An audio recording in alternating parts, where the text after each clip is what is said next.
airport lagu xiraa soo boohmato go'aanka laba sifo ku yimaadaan kow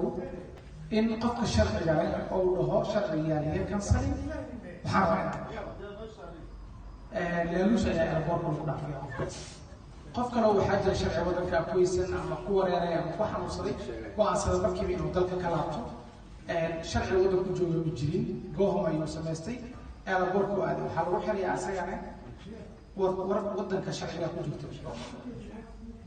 halka kaas sharciga waxaa usoo kansalkiisa ugu xiraya sidaas awgeed waxay tahay marka waxaan hor yaallaa in laga midooban loo baahan yahay qiyaastii airportka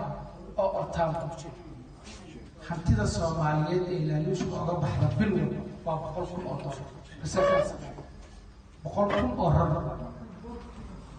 lacagta laaluushka ku baxa sababtoo shakhsiga baxayo waxaa la bixiyaa 2,000 ilaa 2,500 oo rar ayaa la bixiyaa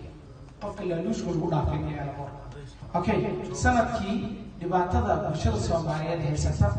ee laaluushka airportka bas uga baxda meel walba laaluushka bixina haddaan qaldaneen clinic-ga kamid ah waxaa kamid ah home affairs-ka kamid ah meel kasta oo public ah oo bulshada u dhaxaysa aniga laaluusha ku dhaqan marka 1,200,000 oo ran ayaa sanadkii ku bixinaa airport anagu heli karna inaan ku xoojino ama dhaqaalahaas muwaadinka Soomaaliyeed oo shaqaadanayay lacagta dib ugu laabata anagu heli karna ama heli karna inaan xafiisyadana sida travel agency-da ku horumarino ama xafiiska laga helo goohom iyo safaarado kale ku horumarino heli karna ayaa moodaa in hantideena laaluushi wax bilaash ah baxaya sidaas awgeed qodobkaas in midnimo loo helo ayaa muhiim noqotay waxaan meesha ka baraarujinaynaa in xasuusinaynaa barnaamijkaas inuu horyaalo bulshada rabnana inaan wax ka qabano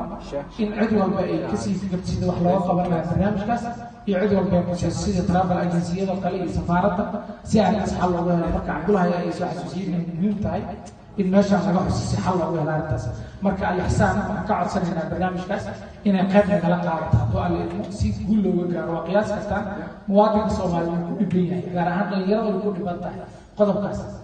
si lacagtaas ay qayb ahaan loogu laabato travel agency-yada iyo safaaradda looga faa'iideeyo waa ka baxsan. Assalaamu calaykum warahmatullahi wabarakatuh.